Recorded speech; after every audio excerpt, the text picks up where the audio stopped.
Bueno, buenas tardes. Hoy vamos a hablar de la bolilla número 4,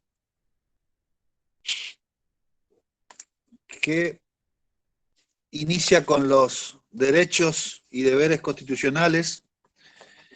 En realidad es un tema fundamental. Acuérdense que el hecho de que nuestra Constitución se encuadre dentro de los lineamientos del originario del proceso constitucionalista clásico, y sobre todo ratificada esta circunstancia a partir del 94 con una ampliación, con un principio de expansión que le otorga la reforma constitucional, tiene gran cantidad de derechos y por supuesto sus contraposiciones que actúan como deberes.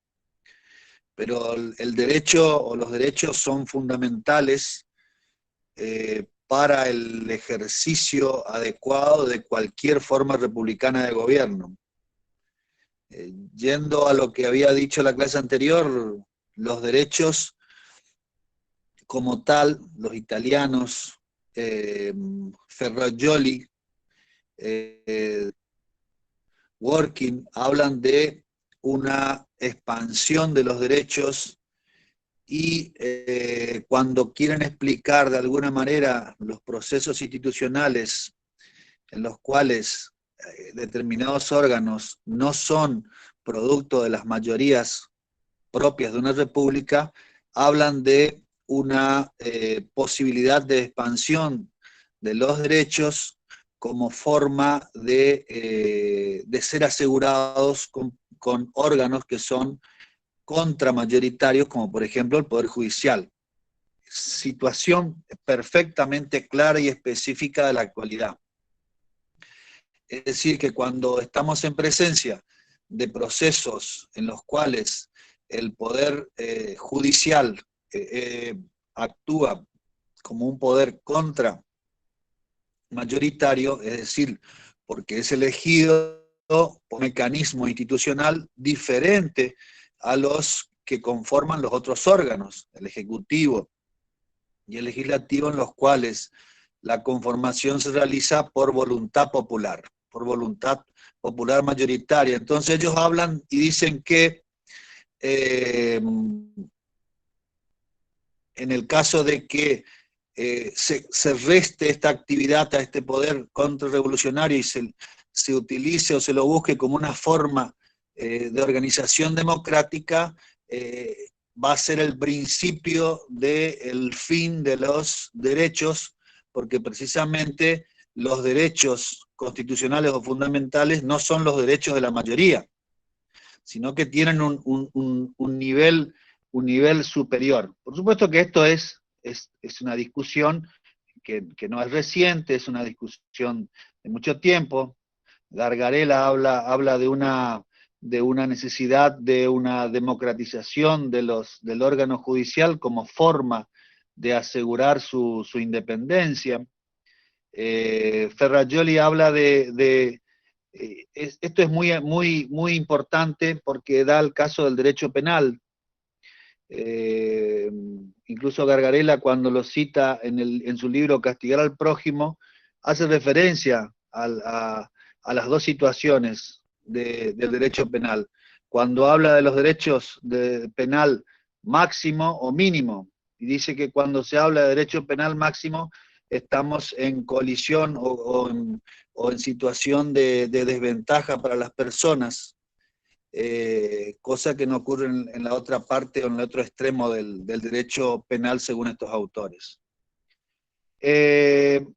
La primer parte de nuestra Constitución está referida a un extenso número de principios sustanciales que hacen a la esencia de la institución y que hacen a la esencia de la relación entre los individuos y los órganos del Estado. Acuérdense que el individuo es lo más importante en una organización política, porque si no, ¿para qué está? Y en las formas republicanas de organización, más aún porque el individuo tiene derechos para sí y derechos que le permiten defenderse de los derechos o de las actividades de los órganos del Estado. Con lo cual existe una doble vía de protección. Y por supuesto, a pesar de no haber estado incluido en la ley de necesidad de reforma, se ha introducido un segundo capítulo a la primera parte donde se extienden determinados derechos que son derechos de protección del orden institucional y las garantías que provienen expresas del artículo 43. La situación tiene una evolución muy particular, porque la Constitución de 1853, si nosotros nos atenemos, 53-60, si nos atenemos a su contenido, podemos apreciar que solamente habla de determinadas declaraciones, determinados derechos, determinadas garantías, y no existe una norma expansiva que se introduce en el 60, que es el artículo 33, cuando habla de las declaraciones, las garantías, los derechos implícitos, siguiendo de alguna manera a la Constitución norteamericana. Es decir, que existe un marco importante de otros derechos, de otras declaraciones, que no necesariamente están explícitas, con lo cual, de alguna manera, cambia la óptica del alcance de estas declaraciones, de estos derechos y estas garantías. Siempre en las mesas de examen solicitamos un concepto de declaraciones, derechos, garantías, y siempre queremos, o para ratificar que el concepto que es determinado y que es importante, lo ratificamos con los ejemplos. Es muy importante los ejemplos de cada uno de ellos. La Filmina 2. Entonces, hay tres, está sumamente interesante esta Filmina, si me van siguiendo. ¿Está, Marcelo? ¿La subiste? ¿La compartiste? Ahí estoy tratando de compartir, doctor. Bueno, vamos bastante bien con la tecnología, ¿eh? Parece que sí. De 10, doctor, de 10. ¡Hola, Karin! ¿Cómo anda? Bien, bien, bien, bien.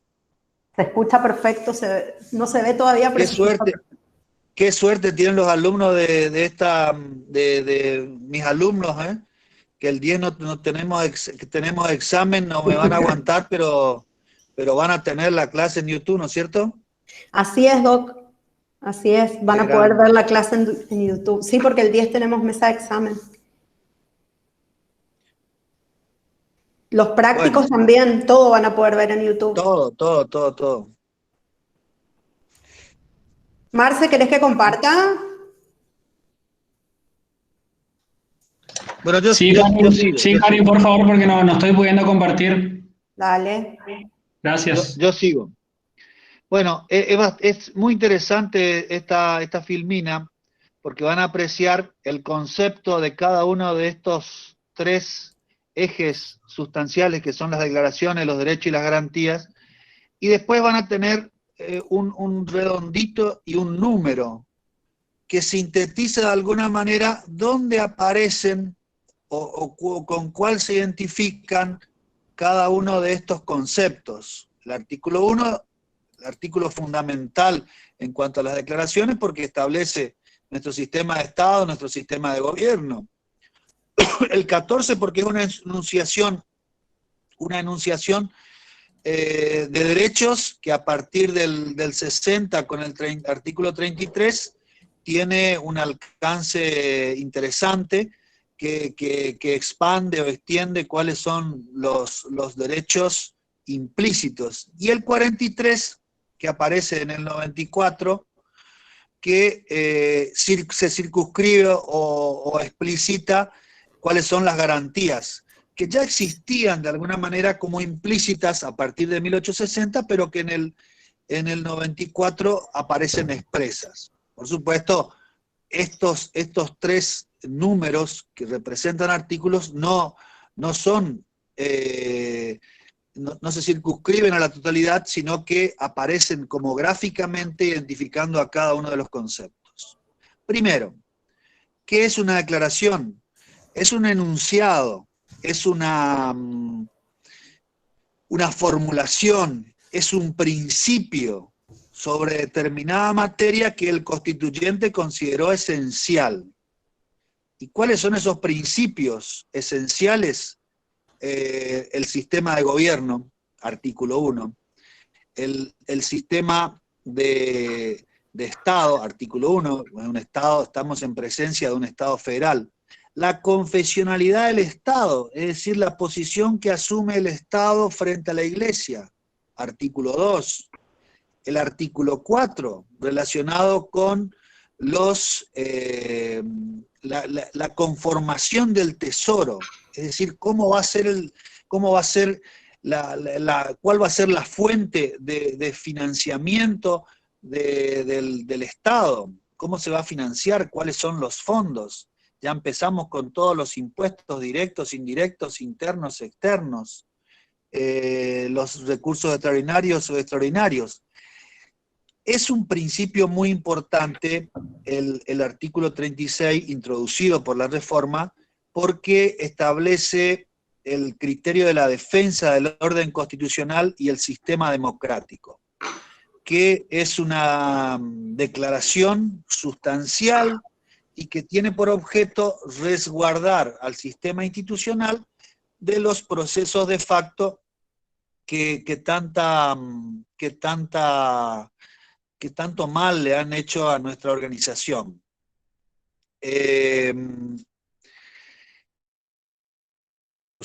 Los derechos son facultades, atribuciones, posibilidades que tienen los individuos de hacer o no hacer algo.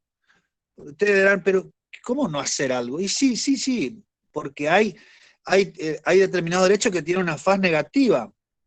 Por ejemplo, el derecho de asociarse. Este es muy interesante, sobre todo si tienen o participan de una asociación gremial, que en algunos casos que aparecen compulsivamente incorporados a ella, tiene una faz positiva y una faz negativa, que es la posibilidad de pertenecer a ella o bien de no pertenecer. Hay casos, hay fallos recientes en los tribunales locales sobre esta faz negativa del derecho a agremiarse, relacionada con un municipio. No voy a decir qué municipio para que no digan que después tengo pensamientos o ideológicos o políticos que puede incidir en ustedes. Pero es una cuestión de una entidad relacionada con un municipio.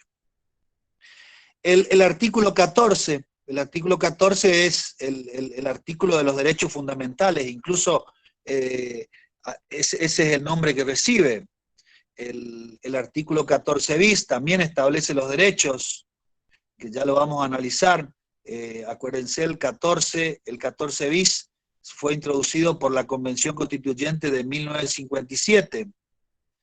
Los principios que contienen el artículo 15, que también puede ser considerado como una declaración. ¿Por qué? Porque hay determinados derechos que pueden importar una declaración, que es la forma o manifestación que ideológicamente toma nuestra organización institucional respecto a determinada situación. Por ejemplo, contrariando, rechazando, aboliendo la esclavitud como forma de dominación. También existen el artículo 16, es muy importante, que está relacionado con la igualdad y las distintas fases o esferas que puede tener.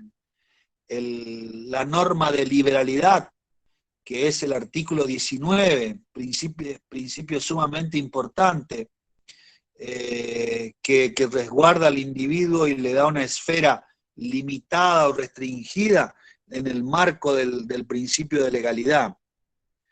Por supuesto, la incorporación de derechos de tercera generación en el artículo 42 como derechos o posibilidades en determinadas situaciones, por ejemplo, los consumidores, usuarios, medio ambiente, entre otros derechos. Por supuesto que hay derechos que pueden ser considerados como garantías. ¿Y esto cómo se explica? Porque, reitero, en el 5360 las garantías y los derechos aparecían como de alguna manera limitados al número especificado en la Constitución, porque no teníamos la norma expansiva esta del artículo 33 de los derechos y garantías implícitos. Así tenemos que el artículo 18, por ejemplo, establece una serie de derechos, que son las posibilidades que tiene o que puede ejercer una persona por ante una autoridad judicial ante determinada situación, pero que a su vez son garantías, porque son las posibilidades que tiene el individuo respecto a una situación determinada inferida con motivo de un proceso judicial, puede ser penal, civil, comercial, ya vamos a ver cuál es el alcance en las demás bolitas. ¿Qué son las garantías? Las garantías son los medios, procedimientos, mecanismos que tienen por objeto asegurar el pleno ejercicio de los derechos. Es decir, que cuando yo veo afectado un derecho, tengo la posibilidad de recurrir a un procedimiento que tendrá ciertas particularidades que me va a asegurar su cumplimiento.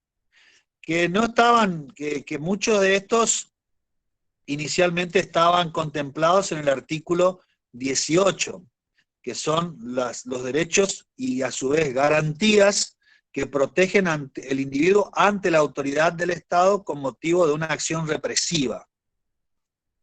No hablo de una acción represiva desde el punto de vista de una acción que tenga por objeto afectar al individuo físicamente, sino a una afectación producto de la investigación o con motivo de una situación de un ilícito, que como tal prevé ciertas situaciones. Si una persona se ve afectada en cuanto a la posibilidad física de transitar o permanecer en determinado lugar, podrá recurrir a una garantía. Si la autoridad que lo detiene no tiene las facultades y competencias necesarias, podrá esgrimir las libertades o garantías previstas en el artículo 18, o bien las previstas a partir de 1994 en el artículo 43, el habeas corpus. Tenemos otras garantías expresas, ahora expresas, como es el amparo. El amparo tiene reconocimiento jurisprudencial a partir de un fallo de la Corte Siri y Cot, y que después tuvo reconocimiento expreso recién en el Constitucional con el artículo 43. Amparo que tiene distintos alcances, amparo individual o amparo colectivo. Esto es muy importante, porque cuando hablamos del amparo colectivo, está relacionado con los derechos o categorías de derechos, porque vamos a encontrar que tenemos los derechos individuales. Por ejemplo, si me afecta el derecho de trabajar, podré recurrir a un amparo para protegerme o asegurar ese ejercicio de ese derecho. En cambio, si se afecta algún otro principio de tercera generación, podré recurrir a un amparo bajo otra forma que puede ser un amparo colectivo. Por supuesto que esto no está regulado normativamente, sí regulado jurisprudencialmente, así como en Siricot apareció, dio a la luz el amparo individual contra personas, contra actos del Estado y contra actos de los particulares. Tenemos actualmente en Alavi, a partir de Alavi, una conformación o determinación de las facultades en cuanto al individuo protegiendo sus derechos colectivos, y nos da la posibilidad de considerar dos tipos de derechos. Los derechos de incidencia colectiva que tienen por objeto bienes colectivos, y derechos de incidencia colectiva que tienen por objeto intereses individuales homogéneos. Con lo cual entramos a discutir o decidir o analizar aspectos netamente procesales, como son la legitimación, es decir, ¿quién puede ejercerlo? ¿Un individuo, una colectividad, una persona jurídica investida de autoridad para ello, el defensor del pueblo, asociación de consumidores? Bueno, son las distintas preguntas que después nos vamos a ir respondiendo. Y otro aspecto importante es el relacionado con los efectos. Si el efecto está destinado solamente al que lo plantea, a la asociación que lo plantea, al individuo que lo plantea, o tiene un efecto expansivo del colectivo o comunidad al cual está orientado. Pero bueno, ya lo vamos a ver. Pero hay dos aspectos nos demanda esta situación, que son los legitimados y los efectos que esa legitimación o el efecto que esa resolución, eventual resolución, puede ocasionar o producir. La Filmina 3 les permite a ustedes conocer los distintos ejemplos que pueda haber sobre este tema.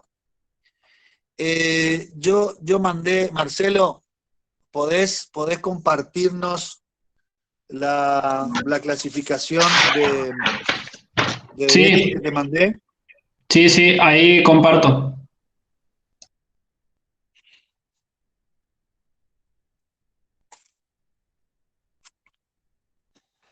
Bueno, esta es una clasificación súper interesante que tiene dos vías. Esta clasificación fue sintetizada por la anterior titular de cátedra, la doctora Guinea, y me parece y me va a seguir pareciendo muy interesante, sobre todo con fines didácticos, porque tiene una doble vía. Es decir, por un lado, hace la distinción de las dos categorías de acuerdo a los sujetos, que pueden ser derechos individuales o colectivos o de incidencia colectiva. Es decir, que se relacionen con un sujeto determinado, y precisamente esto que hablaba recién de los derechos colectivos, que pueden ser las dos categorías, de incidencia colectiva o de incidencia colectiva por objetos de bienes colectivos o por objetos de intereses individuales homogéneos, siguiendo la clasificación o la determinación que hace Alavi. Y después tenemos, según el contenido, que pueden ser derechos siempre en el ámbito de los individuales, que pueden ser derechos civiles, derechos públicos, derechos políticos y derechos sociales y económicos, que de alguna manera nos están manejando o marcando cuál es el contenido que va a tener estos derechos. A su vez, los derechos civiles son los que están relacionados directamente con el individuo y que se asocian a él de una forma particular y especial. Los derechos públicos, que tienen un alcance, que están en la bolilla 5, el punto 1 de la bolilla 5, que son aquellos que se pueden demandar, se pueden exigir respecto del Estado. Asociación, petición, reunión, libertad de prensa, ejercicio de culto. Bueno, son todos demandables al Estado. Los derechos políticos, que son inherentes a una categoría de personas, habitantes, que reciben la categoría de ciudadanos y que pueden ser activos o pasivos, elegir y ser elegidos, que son aquellos derechos que están relacionados con la conformación del cuerpo electoral y que son los que específicamente se refieren a la manera de organizar a los órganos del Estado. Y los derechos sociales y económicos, que tienen una trascendencia distinta, que son inherentes a la persona, pero ya no en su relación individual, sino en su relación con la economía y con los aspectos sociales que demanda el individuo en la comunidad. Y más allá de como ven en el cuadrito, más allá de los distintos tipos de derechos civiles, tenemos en la otra parte de la clasificación la determinación o clasificación de acuerdo al tiempo de su incorporación. En primera generación, que son los derechos civiles, los derechos públicos y los derechos políticos. Todos incorporados en la Constitución del 53-60, y en el caso de los políticos, que aparecen en el 60 precisamente, con la incorporación del artículo 33 como principios o derechos no enumerados o derechos implícitos. Los de segunda generación, a partir del 57, con la incorporación del 14 bis, y por último los de tercera generación, que están relacionados con el medio ambiente, los consumidores, usuarios, la protección del patrimonio cultural, artístico, etcétera, etcétera. Es decir, muy sintético, muy estructurado, muy limitado, para que les permita a ustedes el desarrollo. Bueno, siguiendo con de alguna manera, con este criterio, la Filmina 4 nos da los distintos, es decir, abre este cuadrito tan sintético cuando le habla de los derechos o la clasificación de los derechos según su contenido, según el orden de consagración o aparición, primera, segunda y tercera generación, 53-60, 1957, 1994. Según se encuentren expresos o no expresos, que son los implícitos y explícitos, o determinados, que aparecen en 1860 con la incorporación del artículo 33. De acuerdo a su exigibilidad, otro criterio más, que pueden ser operativos o programáticos.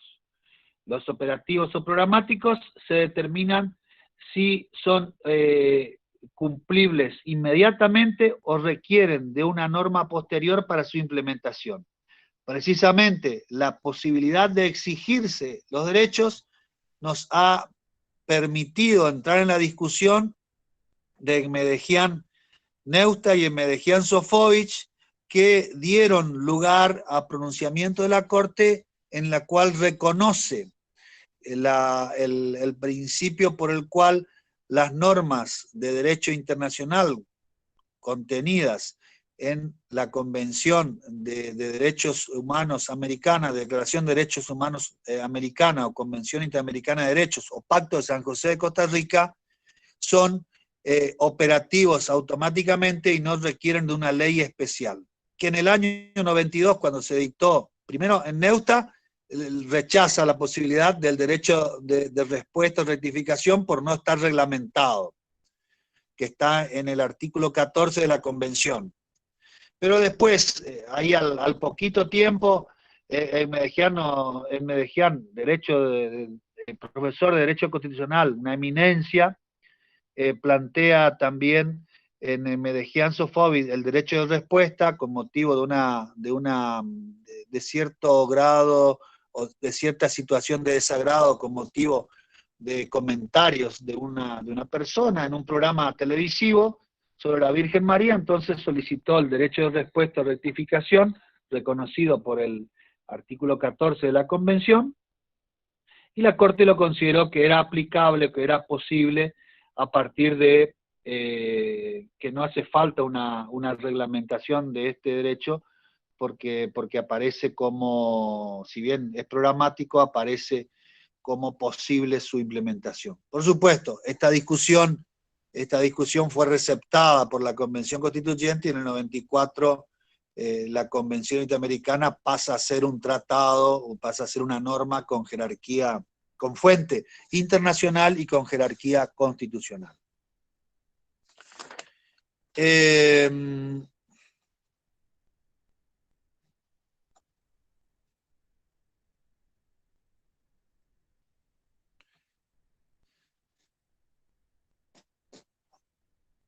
Los caracteres.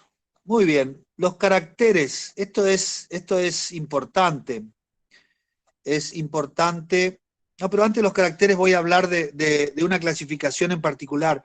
Una clasificación en particular que es simple, y yo creo que por su simpleza los alumnos la interpretan y se olvidan de ella. Y no saben que el efecto de expansión tiene un límite. El artículo 33 habla de que no serán entendidos como negación de los derechos aquellos que no estuvieran expresos, con lo cual habilita la posibilidad de que existan derechos y garantías implícitos. Pero no cualquier derecho o garantía es implícito, sino que establece un límite el artículo 33, que es aquellos derechos que surgen del principio de la soberanía popular y de la forma republicana de gobierno. González Calderón, en una obra de principio del siglo XX, increíble que estemos hablando de principio del siglo XX, estemos en el siglo XXI ya, reconoce o da entre los derechos el de la resistencia a la opresión. Acuérdense, la situación, el siglo XX fue signado por importante cantidad de procesos institucionales de facto que modificaron la jerarquía y la estructura de la Constitución, con lo cual él habla de que sería un derecho implícito al de la resistencia a la opresión, es decir, el principio por el cual el pueblo puede dejar de cumplir una norma de una autoridad de facto, en este caso una autoridad que carece de legitimación, que de alguna manera aparece hoy sí ya plasmado expresamente en el artículo 36, como yo les decía, que es la norma de protección del orden institucional y sistema democrático. También los derechos políticos recién aparecen expresos en la Constitución en el 94, artículo 38. Sin lugar a dudas están relacionadas con la soberanía popular y la forma republicana de gobierno, porque son los derechos que activa o pasivamente permiten integrar o conformar los órganos de gobierno. Esta clasificación es muy importante. Los alumnos, por la simpleza que tiene, pero la simpleza está dada por la importancia, no pueden dejar de leer completo el artículo, porque la primera parte habla de lo que no es expreso es implícito. Bueno, sí, está perfecto, pero tiene un límite, un alcance producto de estas dos ligazones de la implicitud, como son la soberanía popular y la forma republicana de gobierno. Porque de lo contrario la expansión sería sin límite, cosa que si bien el carácter de implícito de los derechos es una posibilidad, no es una posibilidad que cualquier derecho pueda ser considerado constitucional. Bueno, los derechos se caracterizan en la Filmina 15. Vamos a seguir en esto a la Filmina 15. Los derechos están destinados o dirigidos a todos y todas. ¿Qué significa ¿Qué significa esto? Que los derechos, a partir del preámbulo, son para todas las personas, y que incluso este principio o declaración que surge del preámbulo, acuérdense, el preámbulo no es parte de la Constitución, es el preámbulo, y como tal establece en el artículo 14 que todos los habitantes gozan de los siguientes derechos según las leyes que reglamentan su ejercicio. Es decir, que los derechos están destinados a todas las personas. Por supuesto, hay determinados derechos que tienen o están dirigidos exclusivamente a determinadas personas, por la naturaleza e importancia, que son los derechos políticos. Los derechos, para el ejercicio de derechos políticos deben tener cualidades políticas que en principio están destinadas a los ciudadanos, ya sea para elegir o ser elegidos. Es decir, una categoría de habitantes con cualidades especiales que se acceden por la edad o por disposición legal. Por ejemplo, quien obtiene la nacionalidad por el proceso de nacionalización, por ejemplo. ¿Qué pasa con estos derechos políticos?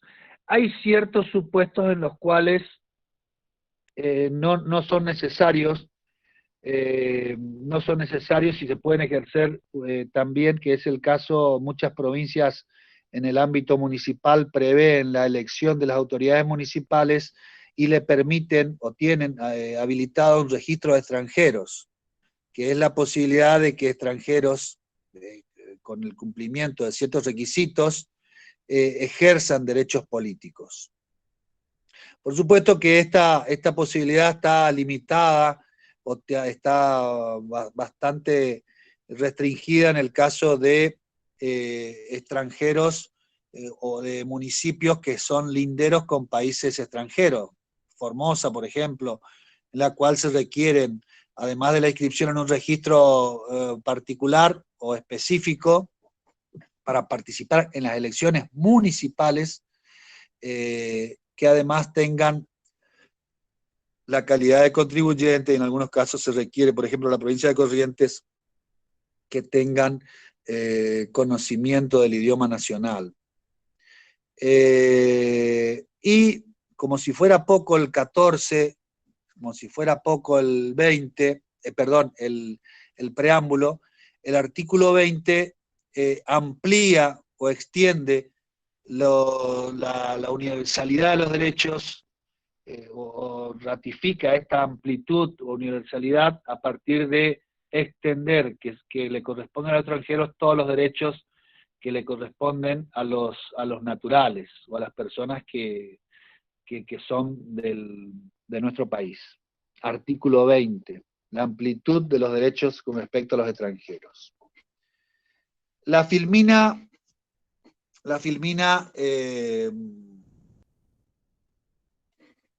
16 establece otro carácter, que este es el más importante. Es decir, por ahí peco de ingenuidad, porque en realidad todos son importantes en un grado de comparación.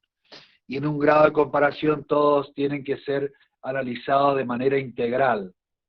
Pero el relativo tiene trascendencia medular a partir de establecer cuál es el alcance que van a tener. Y el alcance surge tiene fundamento en el artículo 14, cuando habla que todos los habitantes gozan de los siguientes derechos conforme a las leyes que reglamentan su ejercicio. Reconoce el carácter relativo. ¿Por qué? Porque los derechos constitucionales pueden ser reglamentados. Pueden ser reglamentados por circunstancias de seguridad, moralidad, salubridad, que no es otra cosa que el ejercicio del poder de policía. No el poder que ejerce una persona parada con uniforme en la esquina, sino es el poder que tiene la organización institucional de conferir esta facultad a determinado órgano constituido, como es el Congreso, o en las provincias las legislaturas. es decir, que es una facultad concurrente que tienen en el ámbito de actuación cada una de ellas. Por supuesto que tiene límites que están dados por el principio de legalidad propio del artículo 14 y por supuesto del 19, y el principio de razonabilidad correspondiente que surge del artículo 28 en tanto y en cuanto la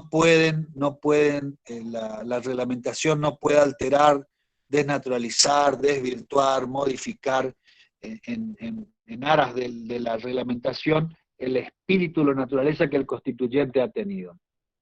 Por supuesto que cualquier alteración de una ley tendrá que ser sometida al control de este cuerpo contramayoritario que nos vamos, de acá a fin de año, vamos a estar súper imbuidos de sus alcances, contenidos y efectos, producto de los vientos de reforma institucional en cuanto al Poder Judicial se refiere. Otro de los caracteres, la obligatoriedad. Bueno, sí, los derechos son obligatorios. ¿Cómo se interpreta esto?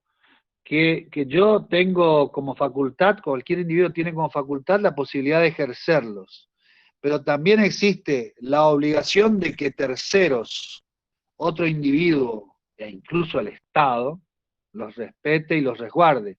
En el caso que no se cumpla o no se habilite esta posibilidad, tendré a mi cargo o como posibilidad el ejercicio de los procedimientos expeditos, rápidos, urgentes, que son las garantías que podrán ser ejercidos procesalmente en el ámbito federal o el ámbito local o el ámbito municipal, de acuerdo al rango de afectación que tengan. Nuevamente, en cuanto a la Filmina 18, en cuanto a su carácter no limitativo, sí, no son limitados, son amplios. Esta amplitud tiene, por supuesto, ratifico la ligazón del artículo 33 a dos principios, que son que las declaraciones, derechos y garantías implícitas, pero que surgen de la forma republicana de gobierno y la soberanía popular. En el 94, y esto ya se veía venir, en el 94, el 75, inciso 22, que reconoce que los tratados tienen jerarquía superior a la ley. Regula constitucionalmente el criterio establecido en Medegian Sofovich en el año 92 por la Corte, y reconoce la jerarquía constitucional de un determinado número de tratados internacionales sobre derechos humanos que después fueron ampliados. Son 11 más 2 más, son 13, creo, 13, 14 hoy, los tratados con jerarquía constitucional. Pero que en el segundo párrafo del artículo 75, inciso 22, establece cuál es el alcance. Dice que estos tratados tienen vigencia de acuerdo a las condiciones en que han sido aceptados o reconocidos por nuestro país, tienen jerarquía constitucional, es decir, que están allá arriba, forman un bloque institucional importante, y que no derogan artículo alguno de la primer parte de la Constitución, que son los artículos relacionados con las declaraciones de derechos y garantías, y deben entenderse, esto es muy importante, como complementario de los derechos y garantías por ellos reconocidos. Es decir, que aparecen un montón de derechos que no están en la Constitución, que no serían implícitos, sino que surgen de la incorporación de un bloque institucional o un bloque con jerarquía constitucional de normas o principios que originariamente tenían origen internacional.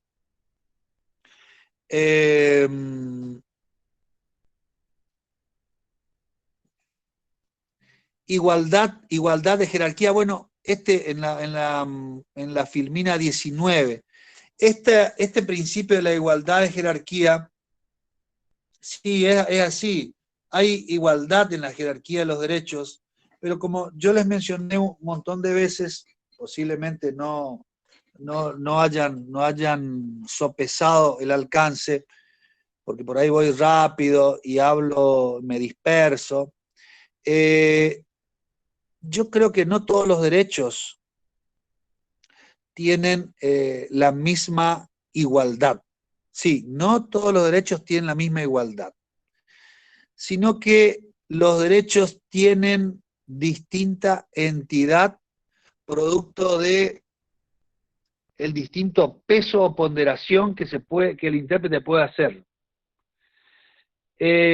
A tal punto que hay autores que hablan del costo de los derechos. Stephen Holmes, profesor de Yale, creo que Yale, Columbia, bueno, un profesor importantísimo en materia de derecho constitucional, habla del costo de los derechos. Y precisamente esto me da pie a mí a considerar distintos grados de los derechos, más allá de considerar como muchos autores hablan de los derechos fundamentales y que estos deben ser ponderados o valorados de acuerdo a su peso o alcance. Con lo cual, la actuación, más allá de que la interpretación debe ser orgánica, integral, los derechos pueden tener distinto alcance o efectividad de acuerdo a la interpretación que haga el constituyente, el órgano que se encarga de interpretar las leyes e integrar las soluciones en cuando está interpretando las leyes. Esto lo vemos en la utilización del principio de proporcionalidad que aparece en los fallos de la Corte Interamericana de Derechos, que es un órgano internacional creado precisamente por el Pacto de San José de Costa Rica, y que genera todo el sistema de derecho del sistema de derecho americano o derechos humanos americanos o el sistema de derechos humanos local, que de alguna manera tiene trascendencia o que la Corte también ha empezado a aplicar tibiamente, pero está utilizando el principio de ponderación. Por supuesto, son temas complicados porque son temas que están relacionados con la integración o interpretación, se decía antes, del derecho. Robert Alesi y un montón de autores que hablan de el grado de satisfacción que puede generar uno u otros derechos o cómo se puede utilizar uno en detrimento de otro. Por supuesto, esto es propio del derecho alemán, y como los alemanes por ahí dicen blanco, pero están diciendo negro, no porque no sean coherentes, al contrario, porque la traducción que hacen de determinadas palabras al castellano tienen un alcance diferente. Si no, fíjense el problema o toda la generación de inconvenientes que ha generado el concepto de derecho político siguiendo al derecho alemán y la relación con el derecho constitucional o interpretación que hacen posada sobre el derecho político en España. Precisamente se termina siendo problemas de interpretación, porque el concepto alemán habla de teoría general del derecho y que trasladado a la interpretación del concepto al derecho, al castellano, se lo asocia con derecho político cuando no es lo mismo. Bueno, son los problemas del alemán. Pero el alemán no problema, sino la traslación de la interpretación del alemán al castellano. Me parece que me estoy excediendo, voy a ir un poquito más rápido. Por ahí, si quieren hacer alguna pregunta, la voy contestando, no sobre lo que fui hablando, sino sobre lo que va viniendo, que por ahí ya leyeron algo, entonces podemos ir salteando capaz algún tema. El poder de policía. Habíamos dicho que el artículo 14 habla de el carácter relativo de los derechos, y este carácter relativo de los derechos, Filmina 20, habla de una facultad que tiene el Estado de reglamentar a través de una ley el ejercicio de los derechos. Eso es el poder de policía. El poder de policía lo ejerce el Congreso, y las legislaturas locales en el ámbito de las provincias. La reglamentación puede ser realizada, ya había dicho yo, no solamente por razones de interés general, sino por cuestiones de seguridad, moralidad o salubridad, con lo cual posibilita o nos avisora dos alcances del criterio para considerar lo que es el poder de policía. Un criterio restringido, Filmina 21, un criterio restringido que está relacionado con el criterio europeo que alcanza determinadas materias. Como dice acá la Filmina, que tiene por objetivo defender la salubridad, moralidad o seguridad pública. Es decir, que la reglamentación se podrá hacer en tanto y en cuanto estas sean las materias que están en discusión. Y por otro lado, el criterio amplio o norteamericano, que habla o extiende esto a razones de economía, razones de bienestar general, las que hacen a las prosperidades, educación, progreso, confort. Es decir, que tiene un efecto amplio, con la cual en nuestro caso tuvimos que dictar el 19, es decir, compatibilizar el 14, que dice que tiene que ser por ley, el Congreso, que el 19, que es la norma de liberalidad, y el artículo 28, que les impone el límite en cuanto al ejercicio, porque debe estar sujeto al principio de la racionalidad, de que las normas no modifiquen la estructura o espíritu de la norma constitucional.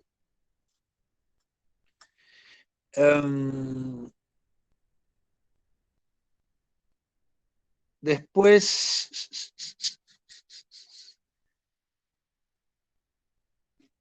la Filmina 25 habla de, fíjense ustedes, acá habla de la competencia exclusiva del Poder Legislativo y Ejecutivo. La función de dictar leyes reglamentarias corresponde pura y exclusivamente al Congreso y a las legislaturas provinciales.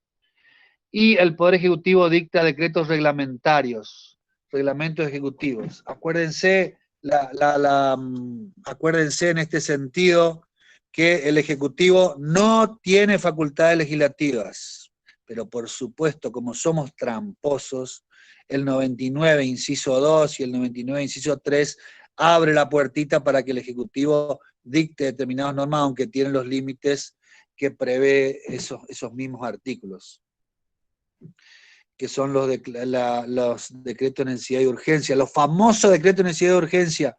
Alberto está gobernando el país con decreto de necesidad y urgencia a troche y moche. Y la existencia de una ley deficiente en cuanto a la ratificación de esto, porque pueden ser ratificados por cualquiera de las dos cámaras según la ley que reglamenta su funcionamiento, hace que el Senado, donde existe una mayoría importante, ratifique constantemente los DNU que va dictando.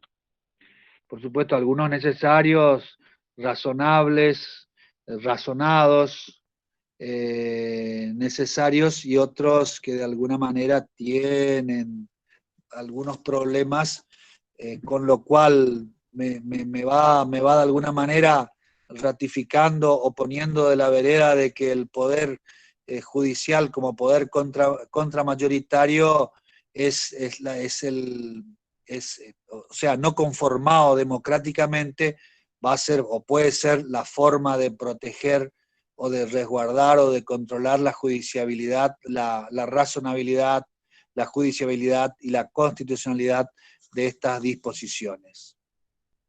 Por supuesto, siempre en el marco del sistema de control que exige una forma republicana de gobierno. Muy bien. Los derechos civiles. Habíamos dicho que los derechos civiles es una categoría de derechos individuales, que tienen distintos alcances, según la clasificación de la doctora, no clasificación, sino la sistematización que les mencioné de la doctora Guinea. Pues los derechos civiles pueden ser personalísimos, que son aquellos que están, que hacen a la esencia de la persona, la vida, la dignidad, el honor, la imagen, nombre, domicilio. Los derechos personales, que están relacionados con su relación con las demás personas, y los derechos patrimoniales, que son los que se relacionan entre la persona y el ámbito en el cual ésta se desarrolla desde el punto de vista económico, como son el derecho a la propiedad, el derecho al ejercicio de industria lícita, el derecho a navegar, comerciar. Voy a hacer mención a alguno de ellos. El derecho a la intimidad. Les mencioné infinidad de veces el artículo 19. Estoy seguro que están como Moró en la sesión del otro día, acostado durmiendo y escuchando, pero bueno, por eso les voy a leer, y queda grabado, el artículo 19, el principio o norma de liberalidad. Las acciones privadas de los hombres que de ningún modo ofendan al orden y a la moral pública ni perjudiquen a un tercero están solo reservadas a Dios y exenta a la autoridad de los magistrados. Ningún habitante será obligado a hacer lo que no manda la ley, ni privado de lo que ella no prohíbe. Excelente. Esta norma de liberalidad nos refuerza o otorga el principio de la intimidad. La intimidad significa una esfera interior que tiene el individuo, que dice el artículo 19, está solo reservada a Dios. Bueno, los que no creen en Dios está reservada al fuero interno, y como tal desprovista de cualquier consideración que pueda realizarse sobre la misma por una autoridad pública, ya sea de la magistratura, del legislativo o del ejecutivo. Es decir, una esfera interior. Esta esfera interior o íntima se traslada al exterior. Cuando se traslada al exterior, sí está sujeta a consideración o resguardo de los magistrados o de los poderes públicos, que es el caso de una forma de manifestación de la religión. El artículo 2, cuando habla de que el gobierno federal sostiene la forma sostiene el culto católico, apostólico y romano, el reconocimiento no de la autoridad, sino el reconocimiento de una preeminencia de una religión en el marco de un Estado laico, a pesar de que Vidal Campo habla de que nuestro país ha reconocido la confesionalidad del Estado al darle determinado estatus a la religión católica, pero es un Estado laico, y más aún a partir de 1966 con el concordato por el cual de hecho el Ejecutivo pierde las facultades o las atribuciones en materia de patronato. Hay aspectos relacionados con la exhibición de este derecho a la intimidad, en la cual que están relacionados como por ejemplo el secreto profesional. El secreto profesional es cuando alguien de su esfera interior traslada a otro algo, algún hecho o circunstancia, y que por cuestiones netamente profesionales, debe reservarlo en dicha esfera interior. El secreto profesional se puede trasladar no solamente al ámbito del ejercicio de una profesión liberal, sino también existen secretos desde el punto de vista fiscal, secreto bancario, que son derivaciones de un ámbito de reserva que se debe guardar por la naturaleza de los derechos que pueden estar en juego. Por supuesto, el secreto profesional, o mejor dicho, y en especial el secreto bancario y el secreto fiscal, pueden ser liberados, pero tiene que ser liberado a través de una orden expresa de un juez. Esto es muy importante, porque en sistemas como el nuestro, un sistema acusatorio desde el punto de vista penal, los fiscales que tienen a su cargo, el Ministerio Público que tiene a su cargo la investigación de los delitos, generalmente rompe o pretende que se libere el secreto fiscal o el secreto bancario, situación que les está vedada porque no están facultadas para ello. Tendrán que recurrir, como de hecho en algunos casos, en la mayoría de los casos tienen que hacerlo, si no va a ser nula la forma de obtener la información, o más bien el que la tiene se podrá negar a hacerlo, debe provenir de una decisión jurisdiccional a partir de una orden judicial que libere del cumplimiento del secreto profesional. Lo mismo pasa con los médicos o los abogados, en los cuales la liberación puede ser realizada a partir de una decisión judicial. Les puedo mencionar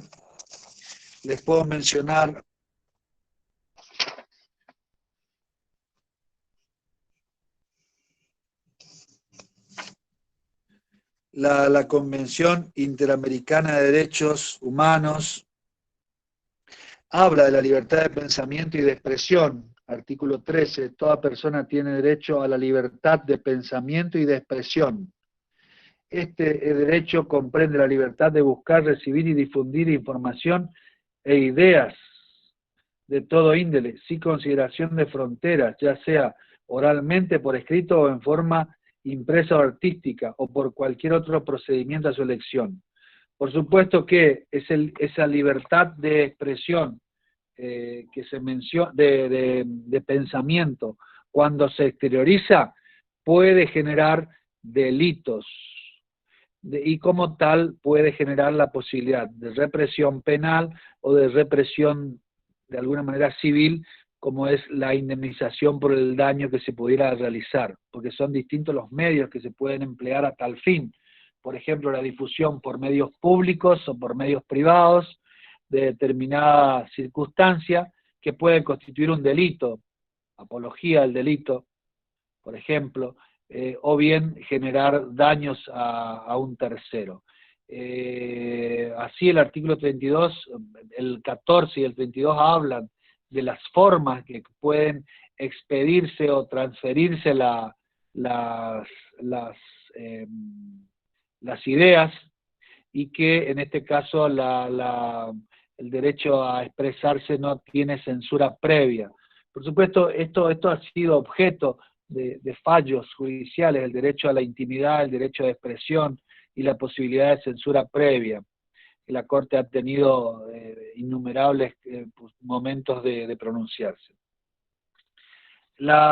Otro de los derechos, la esclavitud, que está abolida.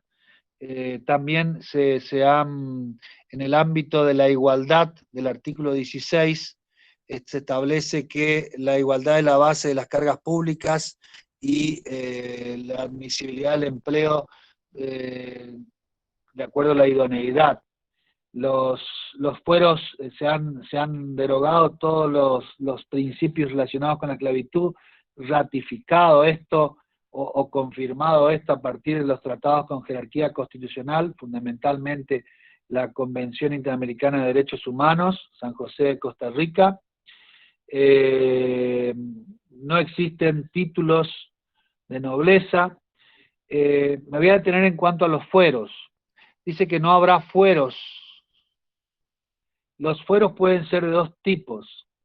Pueden ser los fueros personales, los que sí están derogados, artículo 15, y los fueros reales, fueros de causa o fueros materiales que se mantienen o están vigentes. Por ejemplo, en el caso de determinados tribunales, por ejemplo los tribunales de justicia militar, que son aquellos que tienen por objeto atender cuestiones producidas o generadas en un ámbito específico, que es el ámbito castrense. Este principio o estos fueros son propios de la naturaleza de la actividad que despliegan y que a la fecha tienen la particularidad de que no importan un fuero personal, porque a partir de la ley 23.049 del año 84, es decir, vuelta de la democracia, se establece un sistema de control de las decisiones jurisdiccionales o de las decisiones de los tribunales militares, que son de alguna manera tribunales administrativos, por la justicia local, es decir, la justicia federal. Deben recurrir o pueden recurrirse a la justicia local para reconsiderar o revisar las decisiones que se hubieran tomado.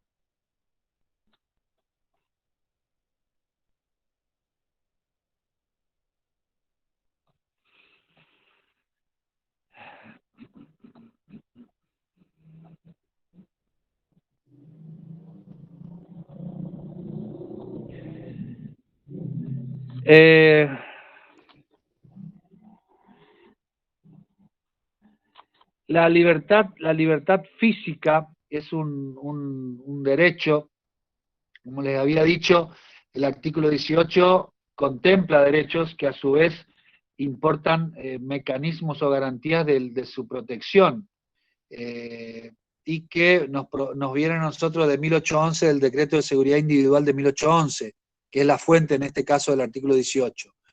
Y hablan de que Filmina número 36, nadie puede ser arrestado sino en virtud de orden escrita emanada de autoridad competente.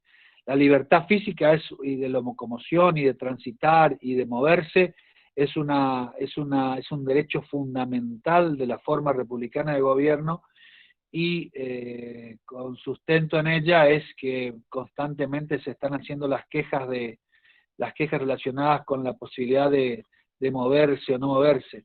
Les recomiendo, no sé si estará en YouTube o dónde, el reportaje a dos voces ayer al presidente, donde da una serie de precisiones que por más que no se puedan o no compartir, son interesantes porque dan a luz una óptica o la óptica de cuáles son las decisiones del Ejecutivo en las distintas materias relacionadas con la limitación de los derechos individuales en este momento.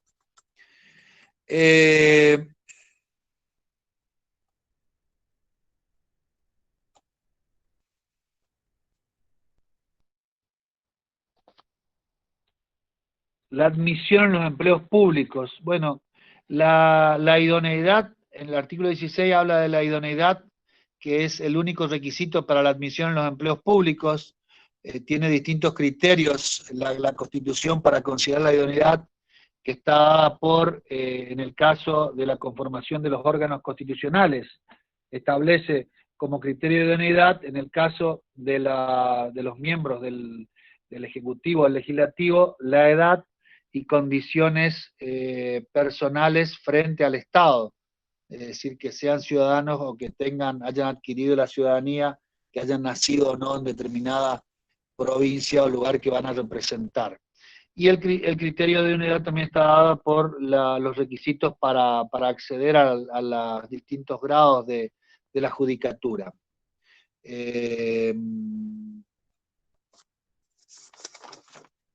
La igualdad, como les dije en la clase anterior, también es un criterio básico en materia de, en el ámbito fiscal, porque la igualdad, de acuerdo a las que pueden existir categorías, igual tratamiento a situaciones similares. Es decir, que el principio de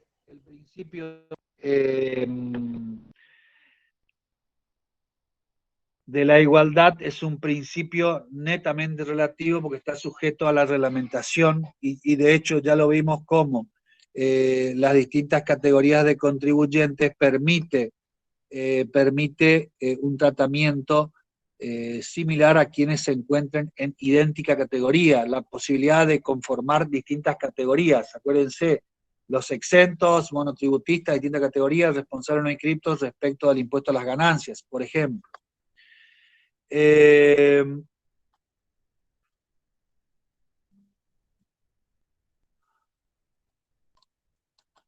Muy bien.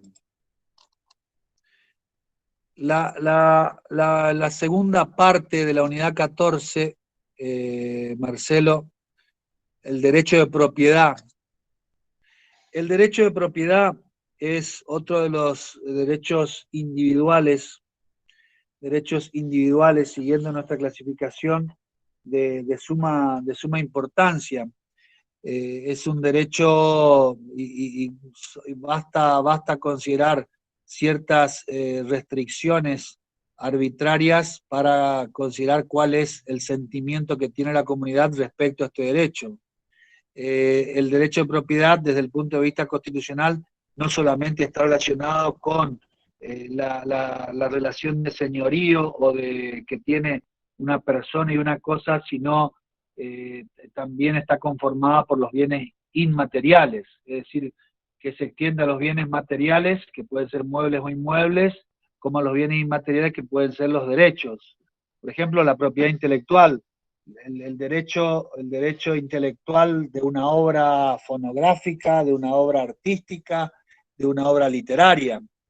Esos derechos están en la actividad comercial y pueden ser considerados como protegidos por el derecho, la Constitución, como parte o integrante del derecho de propiedad. La propiedad es reconocida en el artículo 17. La propiedad es inviolable y ningún habitante de la nación, Filmina 4 de la segunda parte. La propiedad es inviolable, ningún habitante de la nación puede ser privado de ella, sino en virtud de sentencia fundada en ley. Acuérdense el artículo 19, la última parte, cuando hablaba de que ningún habitante de la nación será obligado a hacer lo que no manda la ley, ni privado de lo que ella no prohíbe, en su última parte. Es decir, que la única forma de privar a una persona de la propiedad será a través de un procedimiento específico previsto en la ley y que tenga aspectos y que pueda ser sometida a consideración jurisdiccional. Existen, el mismo artículo 17 habla de la propiedad intelectual, cuando habla de que todo autor o inventor es propietario exclusivo de su obra, invento o descubrimiento, en los términos que acuerda la ley. Por supuesto, esto es importante porque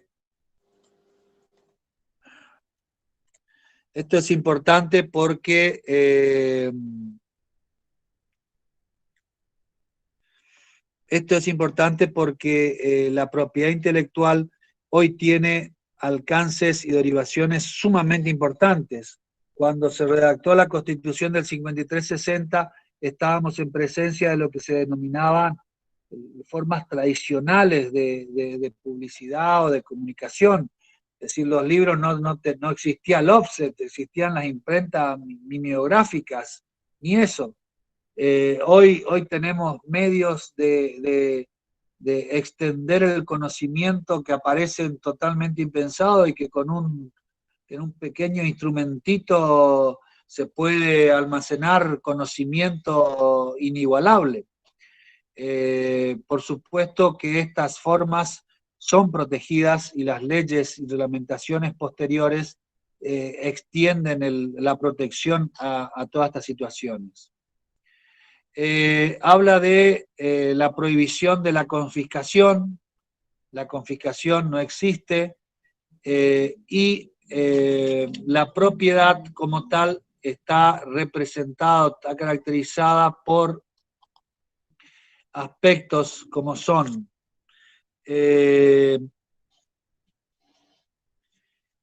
exclusivo, es decir, que una persona la ejerce.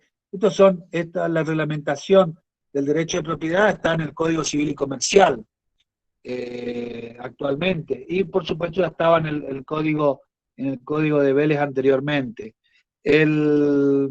Son exclusivos en cuanto la relación se da directamente entre una persona, un derecho, una cosa, pero tenemos los casos de situaciones particulares, como por ejemplo el condominio, que de alguna manera afecta ese principio de exclusividad a partir de que puede ser el condominio en distintas formas, condominio indiviso, condominio forzado, las distintas formas que se pueden producir, que por supuesto permiten la posibilidad de dividirse. La propiedad horizontal puede ser una forma de afectar el principio de exclusividad, más allá de la existencia de partes comunes en un régimen de propiedad horizontal. Es perpetuo, por supuesto que al ser relativo tiene algunas limitaciones, como son, por ejemplo, las inherentes a la posibilidad de adquirirse o extinguirse la propiedad por el transcurso del tiempo, la prescripción, o bien la posibilidad que pueda ser afectada la integridad por procesos específicos que la misma Constitución prevé, por ejemplo, la expropiación. Es ilimitado, esto de ilimitado tiene sus bemoles porque si bien el artículo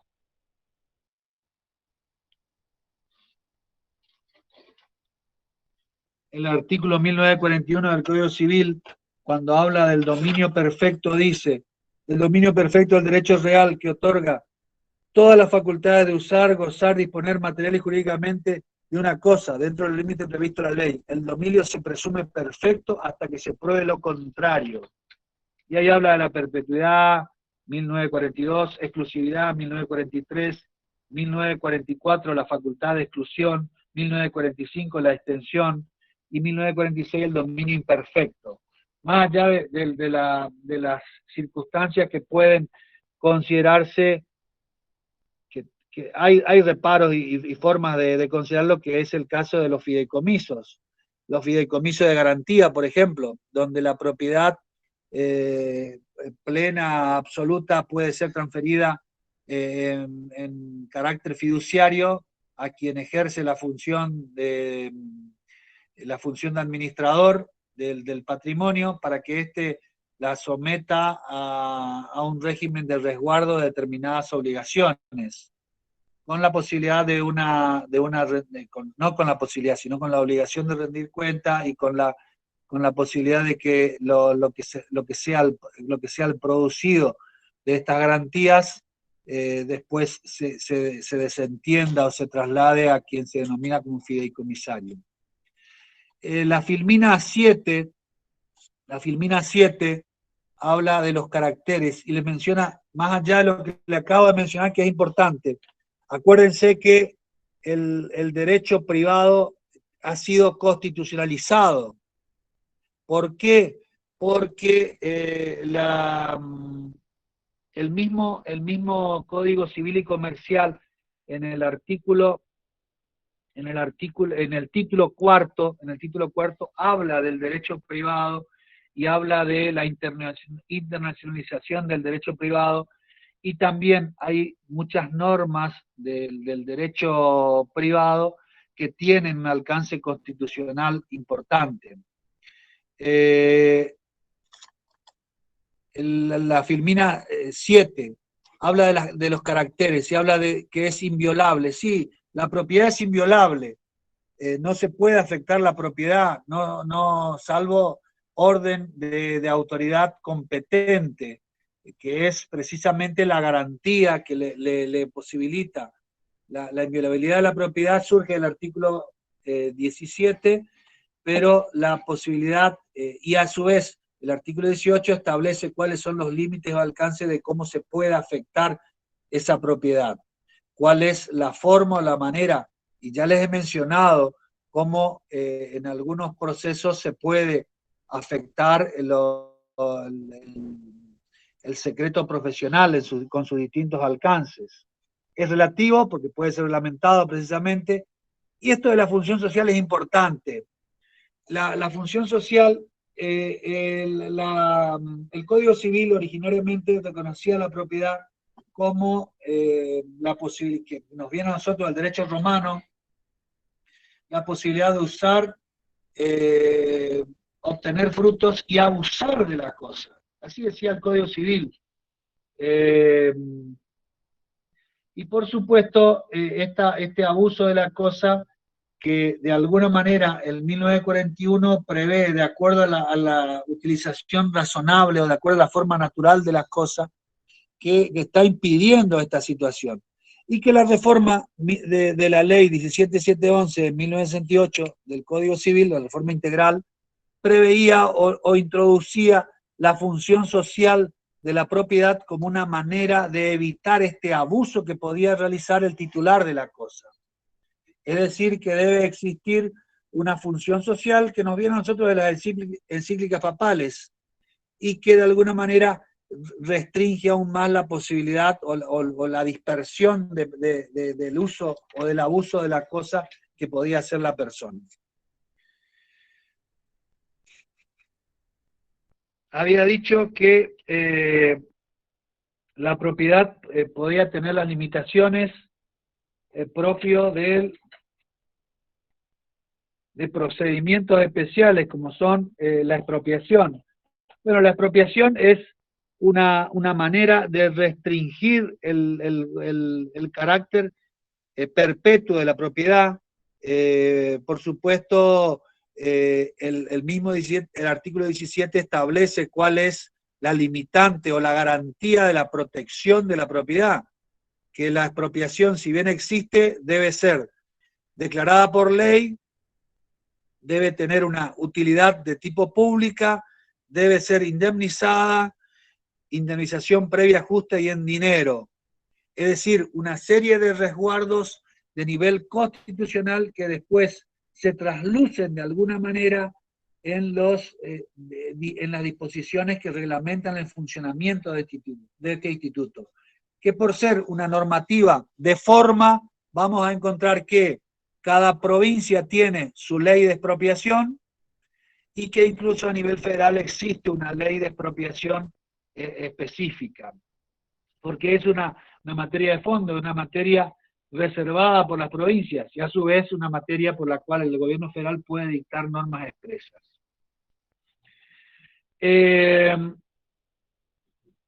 ¿Cuál es?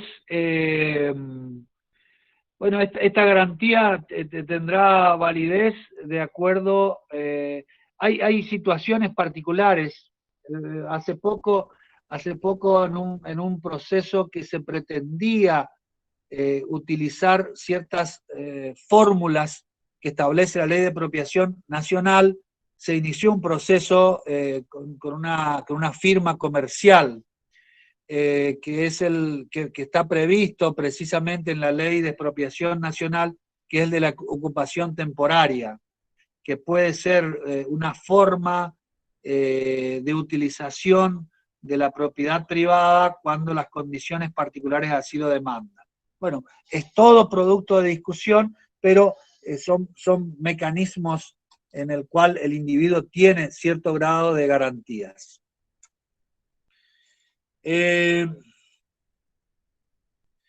Los derechos sociales y económicos. Los derechos sociales y económicos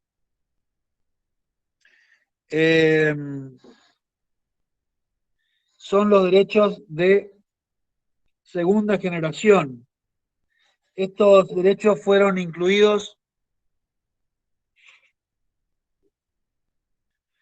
estos derechos fueron incluidos en 1957, hasta el 55 rigió una nueva constitución en el país, que la constitución de 1949 fue derogada en el 55 por la Revolución Libertadora, fue reimplementada la constitución del 53-60, y luego en una convención constituyente se introduce en el 1957, el artículo 14 bis, y en las facultades del Congreso, ex artículo 67, inciso 11, actual 75, inciso 12, la posibilidad del Congreso de dictar el Código del Trabajo y la Seguridad Social. Me voy a detener estos derechos se constitucionalizan a partir de el auge proveniente de la Primera y Segunda Guerra Mundial, aunque tenemos principios de derecho constitucional introducidos en las constituciones, en la reforma en la Constitución Mexicana de 1917 y la Constitución de Weimar de 1919. Nuestro país se introduce en este movimiento en el 57, más allá de la Constitución del 49, que fue derogada. Los derechos económicos y sociales se trasuntan de alguna manera en el artículo 14 bis, que contempla dos situaciones o dos rangos de extensión de estos derechos.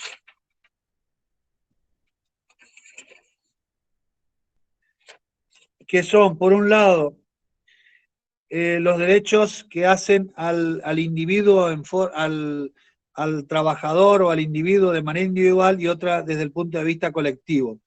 Desde el punto de vista individual existen una serie de derechos que se otorga al individuo.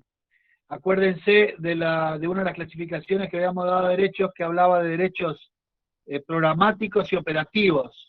Los programáticos son los que establecen una estructura que requiere de una norma posterior para que reglamente su funcionamiento. Por ejemplo, en el 14 bis tenemos una serie de principios que son programáticos, que requieren una norma posterior. Por ejemplo, las condiciones dignas de trabajo, la protección contra el despido arbitrario, y después existen otras que son operativas, que son aplicables directamente y sin necesidad de disposición expresa. Las condiciones, la jornada limitada, habla de las condiciones de labor, el artículo 14 bis, las condiciones deben ser equitativas.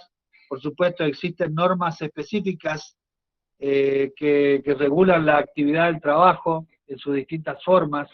La jornada limitada, existen normas específicas que regula el trabajo en cuanto al tiempo. En cuanto a las condiciones de labor, es muy importante la función hoy de lo que es las condiciones de seguridad y salubridad, las obligaciones que tienen trabajadores de cobertura en cuanto a riesgo de trabajo, hace o le demanda que el empleador deba cumplir con las condiciones adecuadas de trabajo, porque precisamente el incumplimiento de estas disposiciones permite la exclusión de la garantía o del cumplimiento de las normas de seguridad de las ART.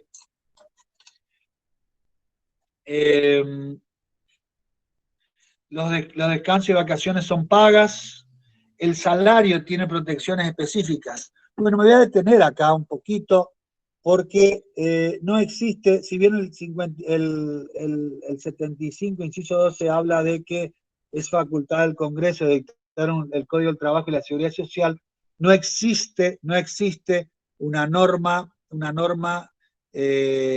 general en este sentido. No existe un código, no existe un cuerpo orgánico y sistemático que regule todo el funcionamiento del derecho del trabajo o del derecho del trabajador desde el punto de vista individual o colectivo, sino que existen normas generales y normas particulares. ¿Qué significa esto? Que hay una disposición,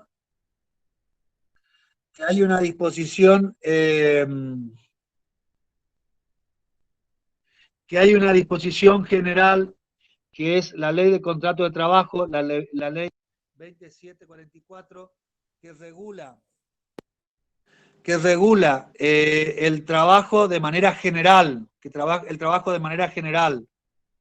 a diferencia, y además existen disposiciones particulares en la cual se regulan específicamente determinadas actividades, que son los convenios colectivos de trabajo, que por actividad cada entidad que agrupa empleadores y que agrupa empleados van determinando cuáles son las condiciones y pautas mínimas de trabajo, condiciones de trabajo, categorías laborales, condiciones laborales y las retribuciones a través de las escalas salariales que van determinando libremente por el acuerdo de ellos y con la participación de la autoridad de aplicación, que es el Ministerio de Trabajo.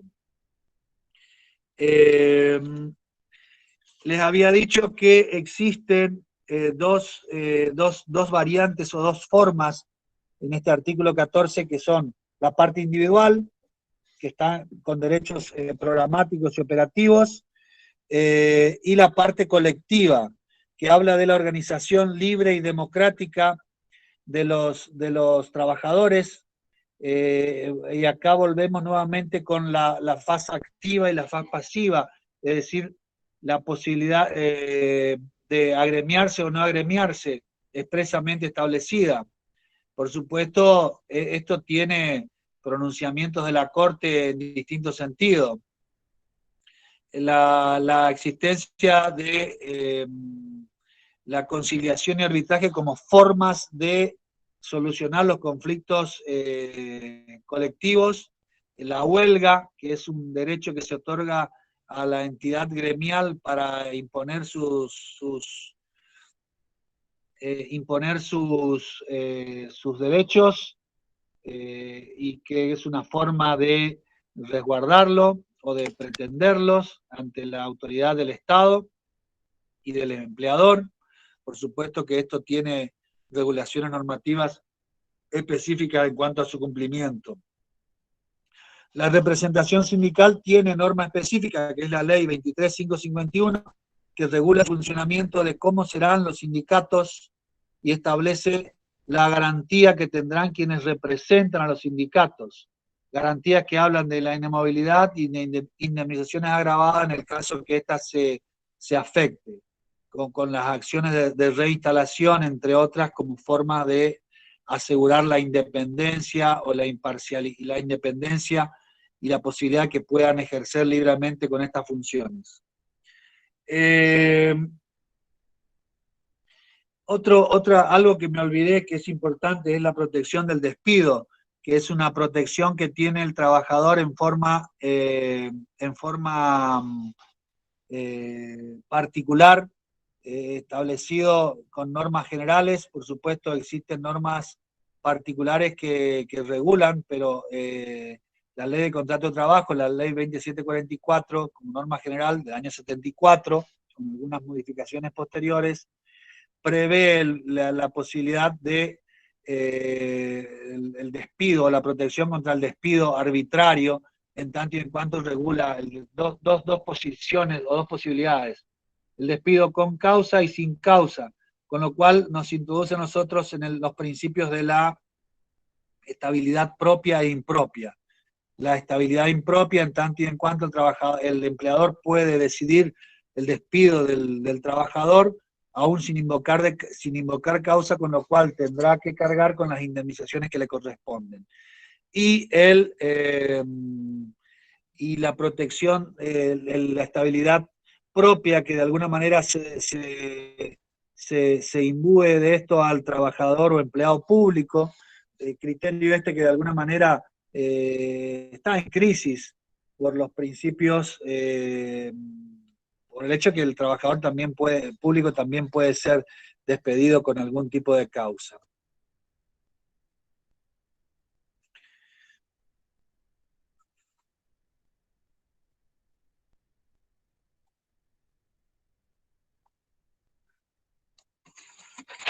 Para ir terminando. El último punto, me olvidaba, los principios de seguridad social.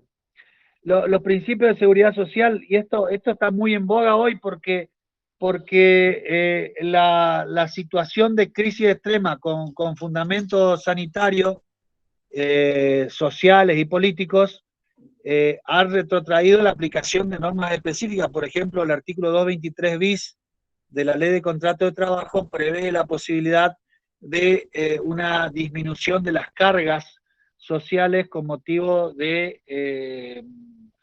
situaciones encuadrables en una situación deficitaria desde el punto de vista político, económico, social, como este caso.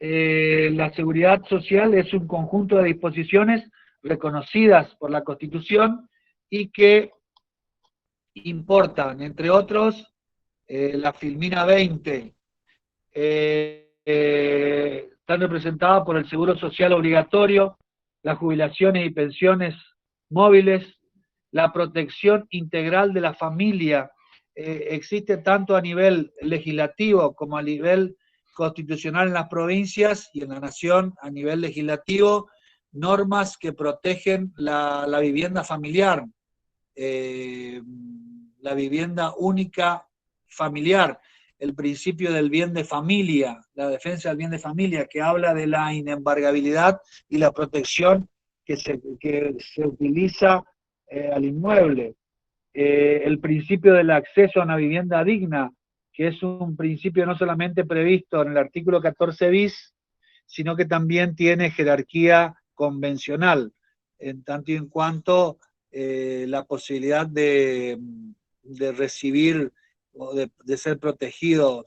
La Ciudad de Buenos Aires tiene, la Corte de Buenos Aires, de la Ciudad de Buenos Aires, tiene varios fallos sobre estos aspectos y la posibilidad de acceso a la vivienda digna. Por supuesto que esto tiene un montón, tiene distintos principios que hacen a su esencia. El último punto habla del derecho a integración. El derecho de integración es un derecho que precede a la reforma del 94. El proceso de integración más importante que ha motorizado nuestro país es el Mercosur, sin lugar a dudas, más allá de que en cierto momento se pretendió ampliarlo y sustituirlo por otros procedimientos, como por ejemplo el de la UNASUR, que era una unión más importante, más amplia, que terminó siendo un edificio con un monumento, pero que no alcanzaba los aspectos relacionados con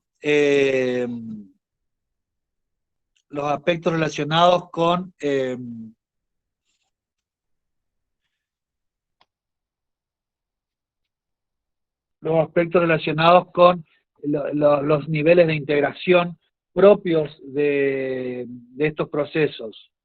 Nosotros en el Mercosur tenemos en la Constitución, el artículo 75, inciso 24, la posibilidad de aprobar tratados de integración que deleguen competencia y jurisdicción a organizaciones supraestatales en condiciones de reciprocidad e igualdad, que respeten el orden democrático y los derechos humanos.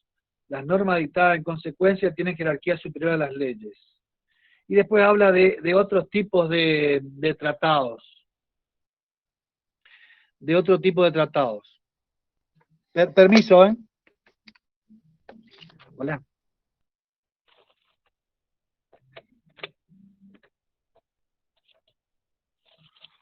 Disculpen. tenemos otro tipo de tratados que son los tratados de integración con potencias que no sean latinoamericanas. Muy sintéticamente, la integración tiene distintas etapas. La primera, los procesos de integración inicialmente tienen una finalidad de generarse relaciones entre los países con fines netamente económicos, que son y que están relacionadas con los mayores o menores aranceles que puedan tener determinados productos y que pueden gravar a las personas. Hay distintas etapas.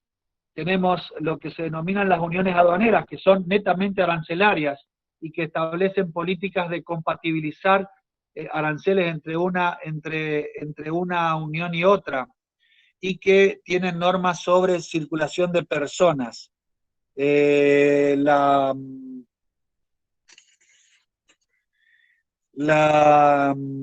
mercado común, que es una situación superior, en la cual el Estado tiene permiso. Hola. ¿Qué me mueve? Bueno, ya voy. Ya te hablo. Bueno, tuve un problema familiar, así que los voy a dejar con las siguientes consideraciones. La Unión Europea, la Unión Aduanera, que nosotros en el Mercosur es una unión aduanera imperfecta. Tenemos el mercado común, la unión monetaria, que es la que tenía la Unión Europea antes de la unión política, que está dada por la conformación o el asiento de una constitución como forma de organización, una constitución europea. El último punto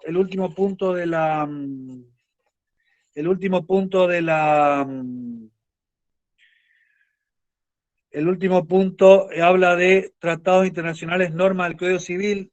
Los remito al título cuarto del Código Civil y Comercial, que habla de las disposiciones de derecho internacional privado, con disposiciones en materia de jurisdicción internacional, con materia especiales en cuanto a personas humanas, matrimonio, la filiación, las uniones convivenciales, la restitución de hijos y materia sobre sucesiones. Muy bien, dejamos ahí. Muchas gracias.